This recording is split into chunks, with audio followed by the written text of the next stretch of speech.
fulani, mie fulani. Kuna mipaka fulani yenye Mungu ameniwekea siwezi vuka pale ili nisimkosea. Hata Adamu na Eva kulikuwa mipaka, wale watiliaka usikule hii tunda wakakula. Sasa walikulaka kavuka, akasababu kama Mungu aliwakatazaka. Njeka leta shida yenye mpaka leo tuko tunasumbuka. Na kwa maisha yetu kuko mipaka fulani, watu mtu anaweza kusikilia wivu na kutilia mipaka.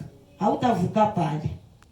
Na japo Mungu alishakubariki, mtu anakutilia mipaka, hautavuka, hautaenda fasi, hautasomaka wala hautasomeshaka. Mjamaa kwa mtakuwa ile ndio ni mipaka. Maana huko mipaka inaweza kutokea juu ya hali yako, tabia fulani Mungu anakukataza usivuke pale. Na huko mipaka wanadamu wanaweza kufungia, banasema huyu hatavukaka hii, au watoto wake watapataka kitu wala hata endaka fasi wala hivi na hivi. Ni mipaka nayo fulani yenyewe inaweza kuwa kwetu, na japo kama Mungu anakubariki unaweza fika kule.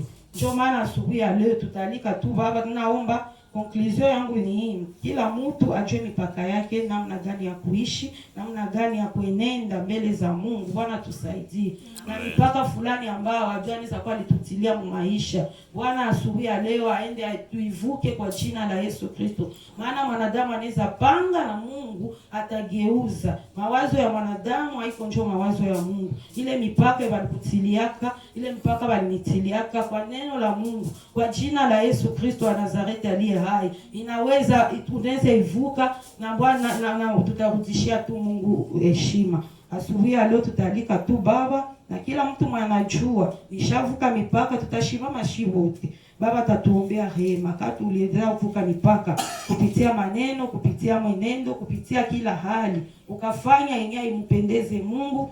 Mungu atusamehe na nisamehe, tutasimama. Baba tatuombea huruma, na kila mipaka ambayo wanaweza sema tusivukake, tusifanyake kitu mu maisha, wala hata uzisha utafanyikiwaka.